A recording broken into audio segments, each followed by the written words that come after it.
So I haven't done anything productive today, so I figured I'd better record a video that nobody's going to watch.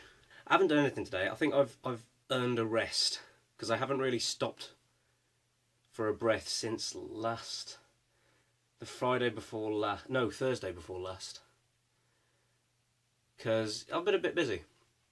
Because last Thursday, I was supposed to be recording. No, I wasn't.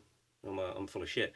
I was supposed to be rehearsing. That's the word I was looking for. Rehearsing a student film for my mate called The Means, which will be airing on the 21st of March, if I'm not mistaken. Then I got an email saying that I've been offered a job in London for however many days, and that I needed to go to the fitting that afternoon, which was fun. I managed to get home and then just get on the train. Went down to the East London for a fitting. Said, yeah, I'll be fine, we'll only need you for 20 minutes. I was waiting outside the room for an hour and a half, and then when I actually got in, it was 30 seconds in and out because they were running out of time. So they spent a lot of care and attention on the people before me and this Greek lad. And yeah, just sort of pulled us in, said get your kit off, and then put us out. Well, after we put our kit back on, obviously, otherwise that would have been weird. Then Friday was a rehearsal for the short film. Then Saturday was the filming. That was a 16-hour shoot. That was fun. Then what did I do? Then Saturday night, I can't remember what I'm doing. No, Saturday was the film. Sunday, I had to travel up to London because I had an audition at Lambda, and then I had to stay overnight because then I had an audition at the Royal Welsh at the Royal Court, which was annoying because I had to send something off to the Royal Court, but I couldn't hand it in personally, so I had to send it and then go. So I probably got there before the thing that I sent anyway. And then just before, bearing in mind when I got the fitting thing, they didn't tell us what dates we were actually going to do. So just before I got on the train back to Kiddy, I got the email saying that I was needed for the next 2 days. So I had to book another hotel, stayed in London for 2 days, then found out that the shoot was actually in Brentwood, which isn't on the London Underground, which means more money. This is for the BBC, by the way, but it's not actually all it's cracked up to be, because the interesting thing about this shoot is that the first AD, the first assistant director, actually left. They'd been filming for 2 weeks before they got up to where we were, and they're not going to stop filming till April, I want to say. But the first AD left a couple of minutes before I got there because of the conditions that the extras were in. I didn't think they were particularly that bad. I'm getting paid to stand around and get muddy in the rain. Wasn't really that bad for someone to leave, but what do you know.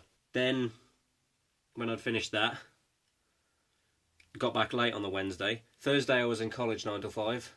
Friday afternoon, had to travel. Where did I go? This was only like 2 days ago. Guildford. Had to travel up to Guildford, which was a 4-hour journey. And then stay overnight for the audition in the morning. And then got back on Saturday. And then I just slept today and done shit all. Hotels, that's what I wanted to talk about. I stayed in 2 hotels over the course of the 3... Well, one in Guildford and then 3 nights in London.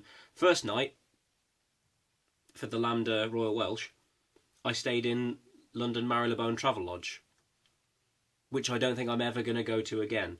It was cheaper than the others by about £2. And it was just horrible. The guy at the desk was polite enough, but he had one of those smiles that sort of said he's handing you your card and said, "Oh, yeah, you've come in, you've booked, have you? You dickhead. There you go. You're on the 6th floor. I hope you accidentally fall out of your window and your head caves in on the curb like a watermelon." So yeah, that was fun. And then got into the actual room. Apart from the fact that the hallways, there was an odd smell. I couldn't tell what it was. Got into my room. I'm going to put this out there. I like to have a bath if I've had a long journey. I like showers when I'm in a rush, but if I'm not, I like a bath.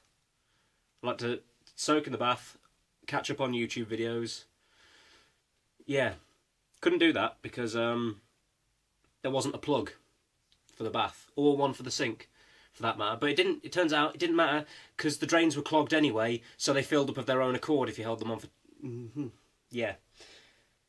Anyway, next one was Covent Garden, which was really nice. It was the cheapest one I could find in London on short notice. And by the way, booking a hotel short notice in London is never cheap. But midweek is bank breaking. Bearing in mind, when I booked the hotel, I thought that the shoot was going to be in East London, where they said it would be, and they didn't, because they never actually stick to their word, these production companies. And extras are always the last people to know, so... yeah. Oh, and by the way, Premier Inn, you can go fuck yourself. Everything's Premier, but the price. Fuck off. Everything's Premier, but the price if you book several weeks in advance. If you're booking short notice at a Premier Inn, the 2 nights I stayed at Covent Garden were half as much as it had cost for 1 night in a Premier Inn.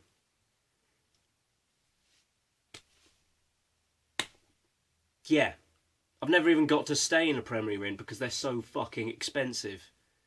And I'm fine with travel lodges. I get a bed and a shower, sometimes a bath, if I'm lucky. Yeah. I'm alright with travel lodges. But Lenny Henry, you're a lying bastard, and I've lost all faith in you. The travel lodge at Guildford was alright. Although, again, there was the hallway looked like the sort of hallway that you'd see in The Shining or something. And, again, it had an odd smell that I couldn't quite place. But it was a pleasant night's sleep. Extras work. It's really not all it's cracked up to be. I worked for 2 days. First day I did 4 hours of overtime. Don't know what the overtime rates are, by the way.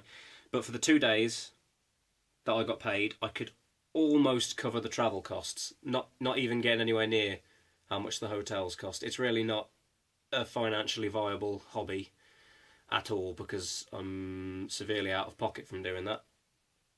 But yeah, I think I was talking about the first AD leaving. The first day when we were there, it was the second day that the extras were being used. The Monday was the Germans, which wasn't us, and then the Tuesday and Wednesday was the Brits, and the Thursday. I got off of the Thursday, but I'll get onto that.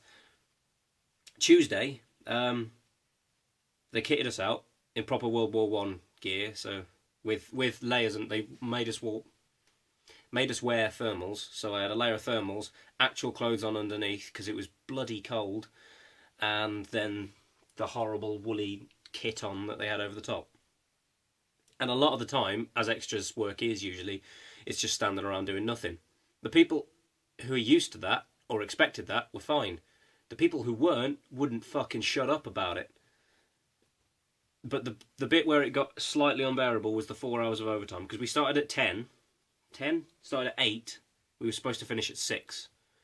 They asked 5 of us to stay on, and I thought, feck it, I'm out of pocket, I might as well. We were on for another 4 hours, which was after their actual wrap time. They were supposed to wrap at 9:30. We didn't get offset and out of kit until about 10 to 10. And the problem with this is that the main actors bit was being shot in like a stone hovel out of the way, so we had to be extras in the background. It was... you're not allowed gloves. And it had been raining a lot, and we were in a field. So that was difficult to walk in. It wasn't that bad, apart from the fact that I think it was -2. It would have been below 0 because it was hailing and very windy. I've never seen my hands that purple in my entire life. So needless to say, when we got off the 4 hours of that, everybody was very pleased to get out of their kit. The next day, we started at 10. Didn't actually do anything until 12:30, and I think I managed about an hour. Because what happened here was, they had a proper World War One tank, the trapezoid? Rhombus shape, or parallelogram shape from World War One. I think they got those from Warhorse. I may have already said that. My brain is just sort of on a loop at the moment. And our scene was to walk either side of the tank as it went across a field, and the field was about 500 metres, 800 metres long. I can't really remember, it was all sort of a blur.